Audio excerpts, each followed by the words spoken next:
ভাবছি মোবাইলটা বা অনেকে আছেন, এরা ঘরে ঘরে গিয়ে আলোচনা করছেন, যারা আগ্রহী হবে তারাও গিয়ে শুনবেন। প্রশ্ন আসতেই পারে, প্রশ্নের উত্তর দেওয়ার ইচ্ছে আমাদের থাকলো। যদি কারো কোনো প্রশ্ন থাকে আপনারা প্রশ্ন করতে পারেন। প্রত্যেকে সত্য জানার অধিকার আছে। সত্য মেব জানতে, সত্যকে কি সত্য আর কি মিথ্যা সে বিচার তো আপনারা করবেন। তো বলতে গিয়ে আমি দেখলাম উপনিষদ ঘাটছে একটু, আসদ মাসদ গামায়া তামাসা মা জ্যোতি গামায়া মৃত্যুমা অমৃত গামায়তি। অসত্য থেকে সত্যের দিকে নিয়ে চলো, অন্ধকার থেকে আলোর দিকে নিয়ে চলো, মৃত্যু থেকে যেখানে মৃত্যু নেই সে অমরত্ব তত্ত্বে নিয়ে চলো, উপনিষদ বলছে। তো একটি আশ্রমে দেখলাম লেখা আছে তামাসা মা জ্যোতি গামায়া। তো আমি তাকে জিজ্ঞেস করলে এটা মানেটা কি? ওরা সব এটা ম্যাগাজিন করে বেরিয়েছে, আমি নামটা হয়তো বলছি আপনারা খবর নেবেন। তারা কিন্তু মানে জানে না তামাসা মা জ্যোতি গামায়া ম্যাগাজিনে বড় করে লেখা তামাসা মা জ্যোতি গামায়া। তো আমি ওনাদের জিজ্ঞেস করলাম আপনারা কি বলতে পারবেন? না আমাদের ম্যাগাজিন যেটা সব বুঝলাম কি বিষয়টাই জানে না। আমাদের বৈদিক এটা জানাতে চাই, আত্মাই সত্য, সত্যই আত্মা। আত্মজ্ঞানকে ব্রহ্মজ্ঞান বলে, তাকে জানাকে দীক্ষা বলে। এবং দীক্ষা মানে তুমি যে আমার সঙ্গে আছো সব সময় দিব্য অবস্থায়, এটাকে আস্বাদন করা। প্রতি মুহূর্তে প্রতিক্ষণে আমি তোমাকে পাই, দেহের মধ্যে তুমি আছো, আমরা সেটা প্রতি মুহূর্তে প্রতিক্ষণ অনুভব করি। সেই জন্য বলা হলো অসৎ মৎসৎ কামায়, অসত্য দিকে সত্য দিকে এসে তামাশা আমার যদি কামায়, অন্ধকার থেকে আলোর দিকে যাও। অন্ধকার কুসংস্কার বা অন্ধকার, সেখান থেকে আলোয় আসা, আলোতে জ্ঞান, আত্মজ্ঞান ব্রহ্মজ্ঞান। আত্মজ্ঞান ব্রহ্মজ্ঞানকে বলা হয় অসৎ মৎসৎ কামায়া, তামাশা আমার জ্যোতি কামায়।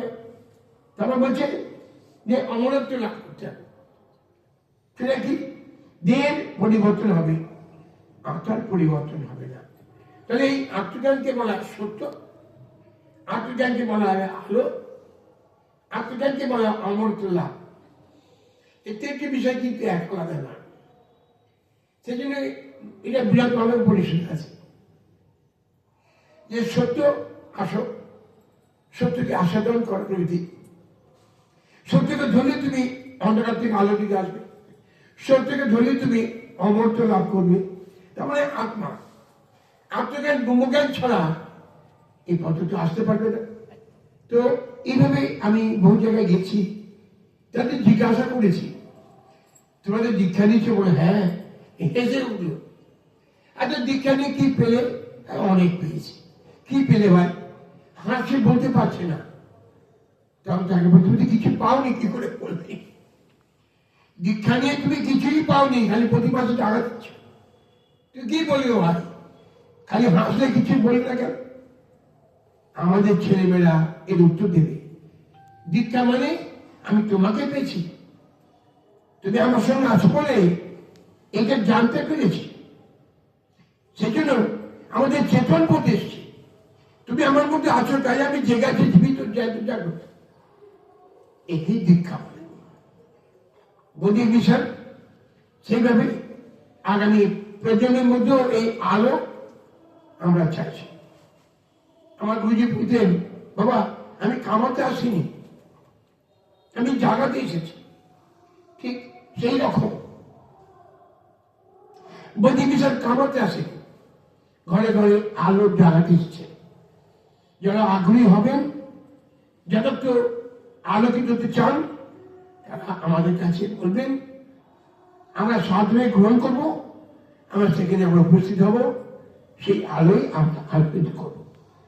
অন্ধকার থেকে আমরা আলোয় চলে আসব, এই জাতি আলোকিত হবে, বিশ্বের কাছে আবার সম্মানিত হবে। বেদান্তের বাণী এটাই বলছে যে সম্পদে তুমি সম্পদশালী, সেটা তুমি আগে বোঝো, আগে নিজে বোঝো কার সমর্থনে আছো, এবার তুমি অন্যকে বোঝাও, তাহলে ওরা বুঝতে পারবে। আমি নিজে যদি বুঝতে না পারি তাহলে অন্যকে কি বোঝাবো? সেই জন্য বললাম কথাগুলো, যে তামাশা বা জ্যোতির্গময়ে লেখা আছে, ওরা মানে বলতে পারলো। আবার একজন দীক্ষা নিয়ে খালি হাসছে, হাসলে আমরা কি পেলে কি কিছুই বলতে পারছি না। সেই জন্য এই কথাগুলো বললাম। ও তো কিছু পাইনি, কি করে বলবে? এইভাবে আপনারা জাজ করবেন, বিচার করবেন। বৈদিক বিষয়ের ছেলেমেয়েরা উত্তর দেবে, হ্যাঁ পেয়েছি, আমি তোমাকে পেয়েছি, পেয়েছি সন্ধান তব অন্তর জানো। আপনাকে এই জানা আপনার পুরাবে না, জানার সাথে হবে তোমায় চেনা। 24 ঘন্টা তোমাকে নিয়ে আমি আছি, দেখব তুমি আছো প্রতি মুহূর্তে প্রতিক্ষণ। এটাই আমি গুরুর কাছে পেয়েছি, সেটাই আপনাদের বলতে চেয়েছি। আমি যেমন পেয়েছি আপনারা সকলে পাবেন। এই জন্য বলেছি যে গুরু ওদের মধ্যে যেন আমি যে পেয়েছি আমার পরিস্থিতিকে অনুভব করি, ওরা যেন এটা অনুভব করে, তাহলে আমি মিথ্যাবাদী হয়ে যাব। সেই জন্য আমাদের ছেলে মেয়েদের কাছে আমি নিশ্চয়ই কৃতজ্ঞ এবং গর্বিত। তারা ছুটে এসেছে এই সত্য জানার জন্য এবং সর্বদা সর্বক্ষণ আমার সঙ্গে এবং নিগুভাবে যোগাযোগ রাখে। বলো না, ওই চা পাওয়া নেই, তুমি যে আমার মধ্যে আছে বোঝানি দাও, সব দিতে পারে উনি, সব দিতে পারে উনি। কল্পত যা চাইবে ও সব দেবে। এ পথে 3টি জিনিস মনে রাখবেন, বানিয়ে বলবো না।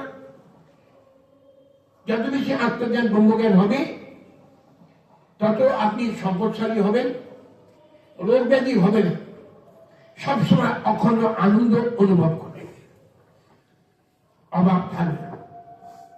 আপনি প্রশ্ন করতে পারেন, এই যে আপনি যে রোগে ভুগছেন, দেহ ভুগছে, আমি না, দেহের পরিবর্তন আমার না, আমি ছিলাম, আমি আছি, আমি থাকবো। এইভাবে একটা দৃঢ়তা আসবে এই বৈদিক ভাবধারা। এইভাবে আমরা গ্রামগঞ্জে ঘরে ঘরে আমরা ছেলে মেয়ে নিয়ে আলোচনা করছি। আর এই যে আমাদের বুবাইদা বা আরো যারা আছে এই মা ইত্যাদি, বা এরা উদ্যোগ নিয়ে যে ঘরে ঘরে আলোচনা করছেন, সত্যি গুরুর কাছে কৃতজ্ঞ। ওরা কিছু কি পাবে না পাবে না, ওরাও যেন আলোচিত হয়। হয়তো এগুলো করতে গিয়ে মানে বাধা বিঘ্ন আসবে, আসতে পারে, আসুক, আসুক বান। তুমি যদি ভাষা বলে চাই না পরিত্রাণ, আমি তোমাকে চাইছি। আমাদের বিরুদ্ধে নানা রকম অভিযোগ আসবে, ও কোনো ভ্যালু নেই, কারণ ওরা অবুঝের মতন অভিযোগ করছে। ওই অভিযোগটার ভিত্তি না। একজন বলছে আপনাদের, তোরা তো নাস্তিক, নাস্তিক কাকে বলে? আমি থেকে জিজ্ঞেস করলাম। নিজের অস্তিত্বকে যে স্বীকার করে না তাকে তো নাস্তিক বলে বাবু। যে নিজের অস্তিত্বকে স্বীকার করে সে তো আস্তিক। তাহলে আমি নাস্তিক হলাম কি করে বাবু? আমাকে ক্লিয়ার করো। তাহলে দেখুন, আস্তিক নাস্তিক জানে না, বলছে নাস্তিক। ক্লিয়ার করবেন, সত্যকে আস্বাদন করবেন।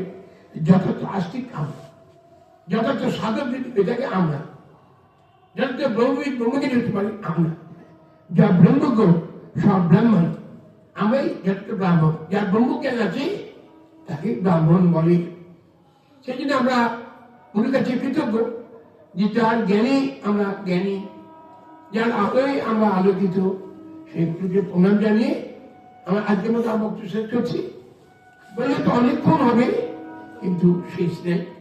গুরু প্রণাম করতে গিয়ে বলি, অজ্ঞান তিমিরান্ধস্য জ্ঞানাঞ্জন শলাকায়া চক্ষুর উন্মিলিতং যেন তস্मै শ্রী গুরবে নমঃ। এই বলে শেষ করছি। হরিও সমবেত ভাবে হরিও 3 বার গায়ত্রী করবো। তার আগে বলে দিই, গুরুকে কাছে প্রার্থনা, আমার মধ্যে আপনি যে সবসময় আছেন, এই বোধ যেন আমাদের ছেলে মেয়েদের মধ্যে এসে যায়। ওরা প্রতি মুহূর্তে প্রতিদিন যেন তার উপস্থিতিকে অনুভব করে। এই আশা নিয়ে আমরা সমবেত ভাবে 10 বার হরিওম 3 বার গায়ত্রী বলছি, গুরুজি এই পাঠটা যেন মঞ্জুর করেন। হরি ওম, হরি ওম, হরি ওম, হরি ওম, হরি ওম,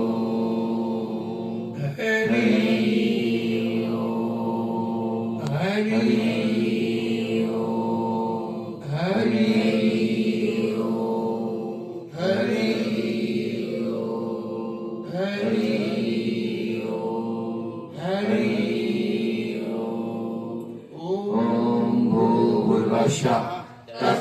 तत्सवितुर्वरेण्यं भर्गो देवस्य धीमहि धिया यो नः प्रचोदयात्। ॐ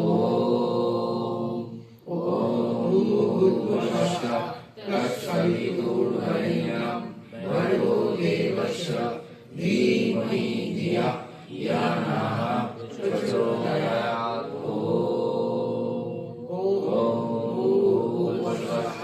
तत्सवितुर्वरेण्यं भर्गो देवस्य धीमहि धिया यो नः प्रचोदयात्। ओम तत्सत्, ओम तत्सत्, ओम तत्सत्, ओम शांति।